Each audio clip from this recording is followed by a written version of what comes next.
राधे राधे साथीहरू, म आज खरियाको रेसिपी लिएर आएकी छु। खरियाको लागि मैले उरुटको दाल र मसुरको दाल, 2 थरी दाल लिएकी छु। यसलाई मैले पानीमा भिजाउन राखेँ र यो दाललाई हामीले 4-5 घन्टा भिजाउनु पर्छ।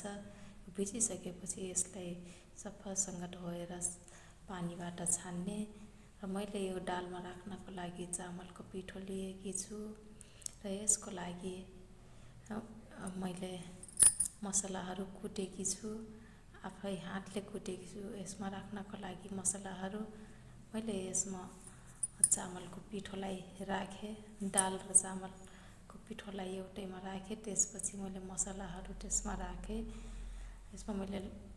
त्यसपछि मैले नुन र बेसार पनि स्वादअनुसार नुन र बेसार राखेकी छु र अब म यसलाई हातले मजाले मिलाउँछु। यसलाई मजाले मिलाउँदै जाने साथीहरू, यसलाई मिलाउँदै जाने र थोरै पानी हाल्दै मुस्दै गर्ने। म यसमा थोरै पानी राख्दै मुस्दै गर्छु। अब यसलाई मजाले मुछेपछि यो एउटा पिठोको डो बन्छ। यसरी डो बनेपछि अब हाम्रो खरियाको लागि तयार हुन्छ र म यो खरिया बनाउनको लागि 2 थरी पात लिएकी छु। एउटा गाभाको पात, एउटा रायोको पात। मैले यसलाई गाभाको पातमा पनि बनाउँछु र रायोको सागको पातमा पनि बनाएर देखाउँछु हजुरहरूलाई। यसरी एउटा पातलाई, गाभाको पातलाई एउटा भाँडाको माथि राख्नुहोला। त्यसपछि त्यसमा थोरै अघि मुछेको दाल र चामलको पिठोलाई यसरी लगाउनुहोला। मजाले आरामले मिलाउनुहोला।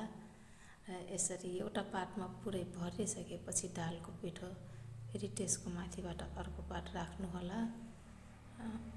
अर्को पात राखेर फेरि त्यसको माथि पनि यसरी नै दाललाई लगाउनुहोला, दालको पिठोलाई। र लगाइसकेपछि त्यसलाई मजाले फोल्डिङ गर्नुहोला, बटर्नुहोला। बटरेर त्यो मैले यसलाई स्टिम गर्नको लागि एउटा मोमो बनाउने भाँडा हुन्छ साथी, त्यही भाँडालाई लिएकी छु। त्यसैमा मैले यसलाई स्टिम गर्छु। यसलाई हामीहरूले मैले यो साथी कहिलेकाहीँ साग, यो गाभाको पात अनि रायोको साग नभएको बेलामा यतिकै पनि हामी बनाएर खान सक्छौँ। त्यही भएर मैले यसरी बिना पातको पनि बनाउन सक्छौँ भनेर यो 3 थरीको खरिया बनाएकी छु। र अब म यसलाई स्टिम गर्नको लागि एउटा भाँडामा पानी बसालेकी छु। त्यो पानी भकभक्ती उम्लेपछि त्यसैको माथि मैले खरियालाई राखेर स्टिम गर्न राखेँ। यसलाई हामीहरूले कम्तीमा पनि 45 मिनट जति स्टिम गर्नुपर्छ। र स्टिम गरिसकेपछि यो यस्तो देखिन्छ साथीहरू, यो मजाले निक्लिन्छ। यसलाई सेलाउन दिनुहोला, टाटै ननिकाल्नुहोला। यो सेलाइसकेपछि यसरी मजाले निकाल्नुहोला। र म अब यसलाई फ्राई गर्न गइरहेकी छु साथीहरू।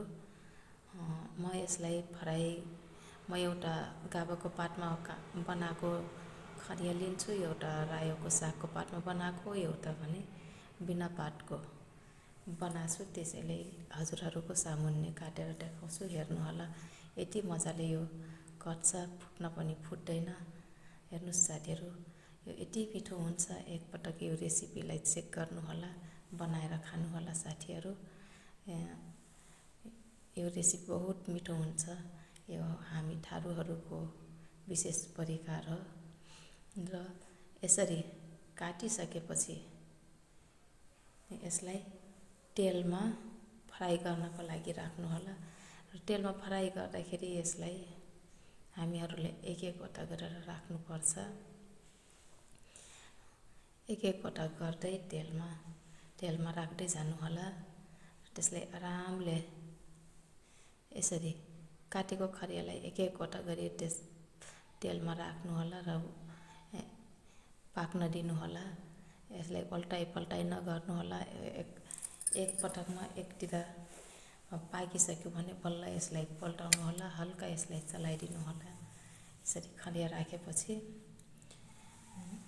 हल्कासँग चलाइदिनुहोला र एक साइडबाट पाक्यो भने मात्र यसलाई यसरी हाम्रो खरिया पल्टाउनुहोला। आरामले यसरी पल्टाउनुहोला साथीहरू। यसलाई बिस्तारै चलाउनुहोला र मजाले पाक्न दिनुहोला साथीहरू। र यसरी मजाले पाकेको खरिया मिठो हुन्छ। हाम्रो यो खरिया अब तयार भइसकेको छ साथीहरू।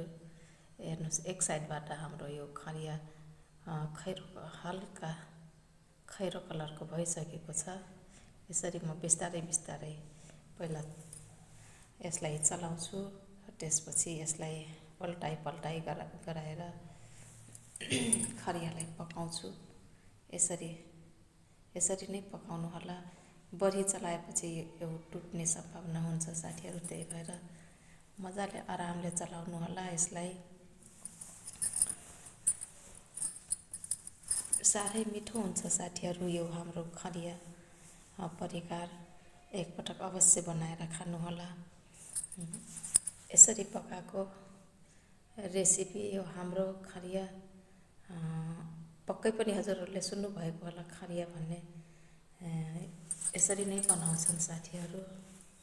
खरियालाई अवश्य चेक गर्नुहोला। हेर्नुहोस् साथीहरू, कति राम्रो देखिएको छ खरिया। खानामा झन् सोच्यो भन्दा बढी मिठो खरिया बनेको थियो साथीहरू। यो अति मिठो खरिया